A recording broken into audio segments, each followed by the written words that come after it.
नमस्कार दोस्तों, जयवाल पॉइंट के यूट्यूब चैनल में आप सभी का स्वागत है। देखिए फ्रेंड्स, आज की इस वीडियो में बात करने वाले हैं DSSB LDC और JSA और साथ ही साथ जो स्टेनो है दोस्तों, उसके रिगार्डिंग कि कितने टोटल फॉर्म पड़े हैं हैंडीकैप कैटेगरीज में। वो सारी बातें आपको बताएंगे, RTI रिप्लाई के माध्यम से आप लोगों को प्रूफ दिखाएंगे दोस्तों। ठीक है, चैनल पर नहीं है तो चैनल को सब्सक्राइब जरूर कर दीजिएगा।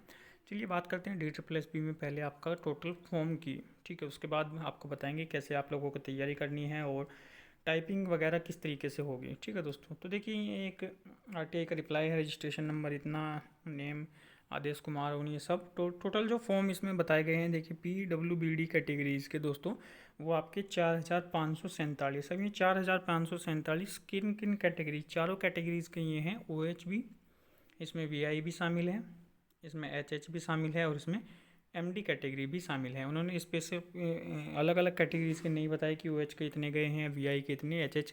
उन्होंने टोटल फॉर्म बताए हैं कि टोटल फॉर्म 4547 फॉर्म पड़े हुए हैं। ठीक है, तो काफ़ी अच्छे कंपटीशन है दोस्तों। जिस हिसाब से देखा जाए तो आप अपनी अपनी वैकेंसीज में अपनी अपनी कैटेगरी की वैकेंसीज भी आप लोगों ने देख ली होगी, तो उसी के रिगार्डिंग तो कंपटीशन काफ़ी अच्छा है। ऐसा नहीं कह सकते कि कंपटीशन कम है, कंपटीशन लेवल ठीक ठाक है। पहले तो जो पहले आपका एग्ज़ाम होगा दोस्तों, देखिए पहले तो आपका रिटर्न एग्ज़ाम ही होगा। और रिटर्न एग्ज़ाम जितने भी लोग देंगे, अब जो उसमें से ऐसे भी होंगे जो टाइपिंग नहीं कर सकते बाद में, तो जाहिर सी बात है जो कोई टाइपिंग कर सकता था उसके मार्क्स कम आएंगे।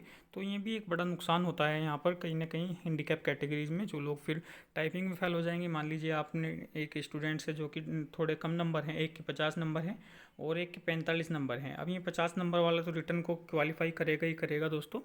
ठीक है, और ये मान लो 45 वाला रह गया और ये 50 वाला टाइपिंग ना कर पाया। टाइपिंग ना कर पाने का कारण ये नहीं कि वो मतलब मेहनत कर रहा है तब नहीं हुई, मैं उसका मतलब है कि उसको एग्जामेशन नहीं मिली, वो बिल्कुल ही नहीं कर सकता। उस बात में तो खैर कोई, वो तो कोई भी नॉर्मल पर्सन होगा भाई, वो तो रिटर्न पास करेगा ही। टाइपिंग ना क्वालिफाई करी तो दूसरे को चांस मिलेगा। ठीक है, तो लेकिन इसमें थोड़ा सा यही होता है, लेकिन फिर भी वो लगभग आपका 6-7 गुना पास करेंगे ही करेंगे दोस्तों। तो इस वजह से तो कोई ज़्यादा बड़ी दिक्कत भी नहीं आने वाली। कुछ एक दो स्टूडेंट्स को ही हो सकता है जो कि पास हो जाते हैं और लास्ट में तो एक 6-7 गुना तो पास होंगे ही, लेकिन नुकसान उन लोगों का होगा जो कहीं ना कहीं टाइपिंग एग्जामेशन इनमें नहीं दे रहे हैं। जो रिटर्न भी पास करेंगे और टाइपिंग एग्जामेशन उनको नहीं मिल रही है इसके अंदर। ठीक है दोस्तों, तो ये भी एक बड़ा इशू है। अब तैयारी की बात करें तो देखिए इसमें आपके सिलेबस दोस्तों, रीजनिंग है 40 नंबर का और मैथ है 40 नंबर का। इसमें आपका, सॉरी 35 नंबर के हैं ये, 35 नंबर के, 35 नंबर के 35 की हिंदी।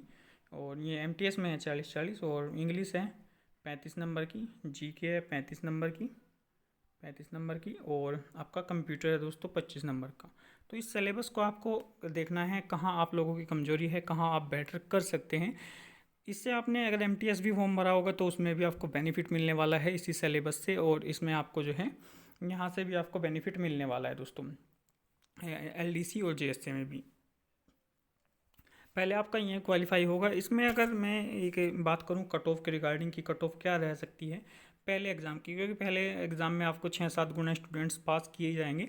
तो मेरे अकॉर्डिंग जो एक OH कैटेगरी की बात करें या हैंडीकैप कैटेगरीज की बात करें, OH VI की बात करें तो लगभग 100 से 110 नंबर तक दोस्तों रह सकता है। और बाकी अदर HHMD वगैरह की बात करें तो 80 नंबर तक रह सकता है, कम भी रह सकता है थोड़ा बहुत, लेकिन इन लोगों की थोड़ा सा 100-110 तक रह सकती है पहली कट ऑफ, और उसके बाद थोड़ी सी कट ऑफ में बढ़ सकती है। 100 है तो लगभग ये आपकी 120 तक चली जाएगी, 115 है तो लगभग 125 तक ये जा सकती है। ठीक है दोस्तों, लगभग फाइनल कट ऑफ आपकी 120 तक लगने के चांसेस हैं। अब बाकी तो लेवल के ऊपर भी डिपेंड करेगा कि लेवल कैसा आता है, लेकिन फिर भी एक आइडिया जिस तरीके से DSSB का एग्ज़ाम आता है और DSSB लगातार जो है एग्ज़ाम लेती है, उसके बिहाफ पर ही हम बात कर रहे हैं। इनका लेवल जो होता है उस हिसाब से आपके लगभग 120 तक चांस है कि फाइनल हो जाए, कम पर भी हो जाएगा, मैक्सिमम टू मैक्सिमम 120 तक आप लोग क्वालिफाई कर जाओगे फाइनल मेरिट तक। ठीक है दोस्तों, देखिए अब टाइपिंग की बात करें, इसमें टाइपिंग किस तरीके से होगी, तो टाइपिंग इसमें आपका जैसे बाकी CGL में, CHSL में और एग्ज़ाम्स में है ऐसे नहीं होगी। टाइपिंग में आपको एक पेपर दिया जाएगा, उस पेपर में आपको जो भी वर्ड लिखे हुए हैं वो यहाँ पर स्क्रीन में लिखने होंगे दोस्तों। ठीक है, और 35 वर्ड पर मिनट की स्पीड इसमें आपको चाहिए होगी, 35 वर्ड पर मिनट, जो कि अपने आप में बहुत ज़्यादा है, ठीक है। जो CGL वगैरह है या और कोई एग्ज़ाम है उसमें कम ही मांगी जाती है, इसमें 35। अब 35 सिर्फ ये कहने के लिए है, इसमें और भी आपको स्पीड बढ़ानी पड़ेगी, क्योंकि जब आप यहाँ पर देखोगे तो फिर आपको कहीं ना कहीं एक दो बार स्क्रीन पर भी देखना पड़ेगा। देखिए कुछ लोग तो होते हैं ऐसे कि ये कीबोर्ड है आपका, तो कुछ लोग क्या करते हैं कीबोर्ड में भी पहले देखते हैं, जैसे यहाँ आपका ए हो गया, ASDF, ठीक है दोस्तों, JK, इस तरीके से, ठीक है। तो कुछ लोग क्या करते हैं पहले ए को देखते हैं, उंगली कुछ की तो जैसे मैं अपनी बताऊं तो मेरी तो उंगली सेट हो रही है, उंगली में इसको नहीं देखता, कीबोर्ड को नहीं देखता मैं। कुछ लोग क्या करते हैं पहले कीबोर्ड को देखते हैं, जैसे मतलब फिंगर तो रख लेंगे, लेकिन फिंगर रखने के बाद भी उनको देखने की ज़रूरत पड़ती है कि क्या मैं सही दबा रहा हूँ या नहीं दबा रहा हूँ। तो वो उनकी तो स्पीड और भी ज़्यादा उनको स्पीड करनी पड़ेगी। और कुछ लोग हैं जो कि फिर अब देखिए स्क्रीन पर तो देखना पड़ ही जाता है कि कहीं गलत ना हो चुका हो, लेकिन अगर आपके साइड में पेपर आ जाएगा तो फिर स्क्रीन पर भी कम ही देखना पड़ेगा। तब आपको यहाँ पर पूरी ऐसी प्रैक्टिस करनी पड़ेगी कि जो आप कीज़ दबा रहे हो बिल्कुल एक्यूरेट कीज़ दबा रहे हैं, तभी आपकी स्पीड अच्छी खासी आएगी, वरना इसमें फेल होने के और भी ज़्यादा चांसेस हो जाते हैं इस तरीके की टाइपिंग में। अगर आप लोगों को पेपर से टाइपिंग कराएंगे लगभग आपको 45-50 की स्पीड यहाँ पर करके अपनी चलनी पड़ेगी, क्योंकि आपको यहाँ पर देखना है। और फिर कुछ लोग स्क्रीन पे भी देखते हैं, कुछ लोग कीबोर्ड पे भी देखते हैं, तो वो सब उन सब को लगभग 50 की स्पीड का टारगेट लेकर के चलना पड़ेगा। ठीक है दोस्तों, तो इस तरीके से फिर टाइपिंग में आप लोगों का फाइनल होगा। इसमें आप हिंदी भी टाइपिंग अगर आपको आती है हिंदी टाइपिंग कर सकते हैं, और इंग्लिश टाइपिंग आती है तो इंग्लिश टाइपिंग कर सकते हैं। बात करें ईजी कौन सी होती है, हिंदी टाइपिंग ईजी होती है या इंग्लिश टाइपिंग, तो इंग्लिश टाइपिंग थोड़ी ईजी पड़ जाती है दोस्तों, क्योंकि उसमें मात्रा वगैरह भी आपको सीखनी पड़ेगी और स्पीड। कुछ लोग हो सकता है कुछ काम वगैरह कर भी रहे हों कहीं हिंदी की टाइपिंग की बहुत सारे लोगों को वर्क मिल जाता है, तो वो उन लोगों के लिए इजी हो जाता है, फिर उनको तो कोई दिक्कत होती ही नहीं। वैसे बात करें तो इंग्लिश टाइपिंग थोड़ी सी इजी होती है।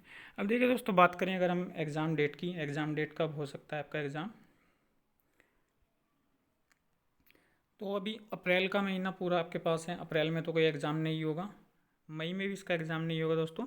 जून के मिड में जा कर के, जून मिड में आपके पास का ये एग्ज़ाम हो सकता है। तो आपके पास पूरे 3-3.5 महीने हैं इसकी तैयारी को लेकर के, तो आराम से आप तैयारी कर सकते हैं। जो कि पहले से कुछ तैयारी कर रहे होंगे SSC की, CGL CHSL, तो उनको बस एक ही एक्स्ट्रा सब्जेक्ट पढ़ना है, वो है हिंदी। और हिंदी में भी आप अगर ईजिली पढ़ोगे तो आराम से हो जाएगा, क्योंकि DSSB में जो भी लोग होंगे वो ज़्यादातर हिंदी भाषी क्षेत्र से ही हैं, उनको कोई दिक्कत आने वाली भी नहीं है, सभी ने 10th-12th में हिंदी पढ़ी है। तो आप लोग जो है हिंदी को आराम से पढ़ सकते हैं, पर्यायवाची शब्द, मुहावरे, ये सब हिंदी का सिलेबस लगभग 1 महीने में आप कर सकते हैं। अब आपकी जो भी टीचर से बेस्ट लगे, जैसे कि अगर मैं बताऊं तो हिंदी के लिए आप लोग रोजगार विद अंकित भाटी चैनल है, उस पर नवीन सर हैं, उनसे पढ़ सकते हैं, या फिर एग्जामपुर पे भी काफ़ी टीचर्स हैं, तो कहीं से भी आपका जहाँ से आपके मन करे। एक मैम भी है, ठीक है, निधि मैम है सर उनका नाम, वो भी काफ़ी अच्छी हिंदी पढ़ाती है। तो हिंदी का जहाँ से भी आपको सोर्स मिले हिंदी को आप पढ़ सकते हैं, ठीक है दोस्तों। तो इस तरीके से DSSB में आपके पास फिर जो लगभग 2024 में ही दोस्तों, 2024 में ही आपका प्रोसेस DSSB का कंप्लीट हो जाएगा। इसके बाद फिर MTS एग्ज़ाम होगा, और MTS में भी आपको सेम सिलेबस है, तो वहाँ पर भी हेल्प मिलेगी। और बाकी अदर एग्ज़ाम्स की भी जो भी एग्ज़ाम्स आएंगे उसको इस चैनल के माध्यम से आप लोगों को हम बता ही देंगे। तो लगभग कंपटीशन ठीक ठाक लेवल का है। जो सोच रहे होंगे कि DSSB में कंपटीशन नहीं है, तो कंपटीशन देख सकते हैं। लेकिन अगर हम बात करें दोस्तों, 4547 में सबसे ज़्यादा जो फॉर्म पड़े होंगे वो OH कैटेगरी के होंगे, फिर VI कैटेगरी, फिर MD कैटेगरी के होंगे दोस्तों, क्योंकि MD कैटेगरी अब ज़्यादा कैटेगरी हो ऊपर जा रही है HH कैटेगरी से, और लास्ट में HH कैटेगरी के होंगे, ठीक है। तो लगभग OH कैटेगरी में अगर हम आइडिया लगाएं तो आधे से आधे के करीब फॉर्म होंगे ही होंगे, ठीक है। ये लगभग आपके 2500 के आसपास फॉर्म हो सकते हैं OH कैटेगरी के, और HH कैटेगरी और MD कैटेगरी के कम ही फॉर्म होंगे, इसके भी लगभग 1000-1500 VI के फॉर्म हो सकते हैं। भले VI को थोड़ी सी दिक्कत होती है टाइपिंग में, लेकिन सभी लोगों को नहीं होती, काफ़ी लोग इसमें कर जाते हैं टाइपिंग भी। HH कैटेगरी को टाइपिंग में कोई दिक्कत नहीं होगी। जो टाइपिंग की दिक्कत बनेगी दोस्तों वो थोड़ा सा विजुअली हैंडीकैप वालों को, VI वालों को बनेगी एक तो, और एक वो जो वन आर्म बोथ आर्म वाले हैं प्रॉब्लम में OH कैटेगरी में, इन लोगों को बनेगी। बाकी मैंने कई बार देख लिया नोटिफिकेशन, इसमें कहीं एग्जाम्सन नहीं दिया हुआ है, कहीं एग्जाम्सन का फॉर्मेट नहीं दिया है। अगर आप पता लगाएं कि कैसे एग्जाम्सन मिलती है किसी भी एग्ज़ाम में दोस्तों, तो उसके लिए आप लोग अगर नोटिफिकेशन आप जैसे ही पढ़ रहे हैं, नोटिफिकेशन में आप देखें कि दोस्तों क्या एग्जाम्पशन फॉर्म दिया हुआ है? क्या एग्जाम्पशन फॉर्म आप लोगों को दिया हुआ है? अगर एग्जाम्पशन फॉर्म उसमें दिया हुआ है तो जाहिर सी बात है आपको टाइपिंग एग्जाम्पशन मिलेगी। अगर उसमें एग्जाम्पशन फॉर्म नहीं दिया है, एग्जाम्पशन के बारे में कुछ नहीं बताया गया, तो उसमें एग्जाम्पशन नहीं मिलेगी, क्योंकि उनको पता है कि एग्जाम्पशन देनी है नहीं देनी है। तो एग्जाम्पशन अगर उसमें है तो ठीक है, जाहिर सी बात है, इसमें कोई सोचने वाली बात ही नहीं है। लेकिन फिर भी काफ़ी लोगों को नुकसान हो जाता है और फ़ायदा भी हो जाता है कुछ लोगों को। देखिए, दोनों पहलू अलग अलग हैं। कई बार मैं वीडियो बना कर बता भी चुका हूँ। अगर एग्जाम्पशन देंगे तो उन लोगों को नुकसान होगा जो टाइपिंग कर सकते हैं, एग्जाम्पशन नहीं देंगे। ठीक है दोस्तों, अगर एग्जाम्पशन देंगे तो शायद उन लोगों को फ़ायदा होगा जो टाइपिंग नहीं कर सकते। ठीक है, तो इसी तरीके से दोनों के नुकसान है। अलग अलग वैकेंसीज निकलनी चाहिए, अलग अलग कैटेगरीज बननी चाहिए। जब एग्जाम्पशन की बात करें तो सभी में एग्जाम्पशन देनी चाहिए और एग्जाम्पशन की कुछ पोस्ट होनी चाहिए। भली कैटेगरी ना चेंज करें, लेकिन एग्जाम्पशन की कम से कम कुछ पोस्ट दें कि इन पोस्टों पर एग्जाम्पशन मिलेंगी। और ये सिर्फ इन कैंडिडेट के लिए हैं जो एग्जाम्पशन वाले हैं, उनका अलग से फॉर्म भराएं, उनकी अलग से वैकेंसीज उसमें दें। तो जाहिर सी बात है उन लोगों को कुछ बेनिफिट मिलेगा। अब काफ़ी लोग होंगे जो कि यार इतनी मेहनत करेंगे और फिर उनको टाइपिंग ना होने की वजह से, उसमें उनकी तो कोई गलती नहीं है ना। अगर वो टाइपिंग नहीं कर पा रहे हैं तो यार उसमें उनकी कोई गलती थोड़ी ना है। या फिर आपको अलग अलग करना चाहिए कि इन पोस्टों पर ये सब वैकेंसीज इनके लिए होंगी। कुछ वैकेंसीज ऐसी भी निकालें जिसमें जो कि बिना टाइपिंग की जो वैकेंसीज होती हैं उनमें चांस दें उन लोगों को। तो बस ये काफ़ी गलत है। जो कोई लोग टाइपिंग नहीं कर सकते वो इतने सारी मेहनत भी करेंगे, प्रोसेस भी करेंगे, पढ़ भी रहे हैं और फिर टाइपिंग में बाहर हो जाते हैं, तो बड़ी दिक्कत वाली बात है। अब एनवीएस का एग्ज़ाम आया हुआ है ऐसा ही, DSSB की तरह का ही। अब जो कोई जिन पर टाइपिंग अच्छी खासी है, स्पीड है, वो उसकी भी प्रिपरेशन करेंगे। ठीक है दोस्तों, तो बाकी आप देख सकते हैं, अगर आप मेहनत करके टाइपिंग थोड़ा सा जो भी लोग कर सकते हैं वो करने की कोशिश करें। बाकी कोई इन्फॉर्मेशन होगी तो इस चैनल के माध्यम से आप लोगों को ज़रूर बताई जाएगी। चैनल पर नए हैं तो चैनल को सब्सक्राइब जरूर कर दीजिएगा। ठीक है दोस्तों, मैं इसी रिगार्डिंग बात करनी थी। बाकी आप जो है वीडियो को शेयर कर सकते हैं। धन्यवाद दोस्तों।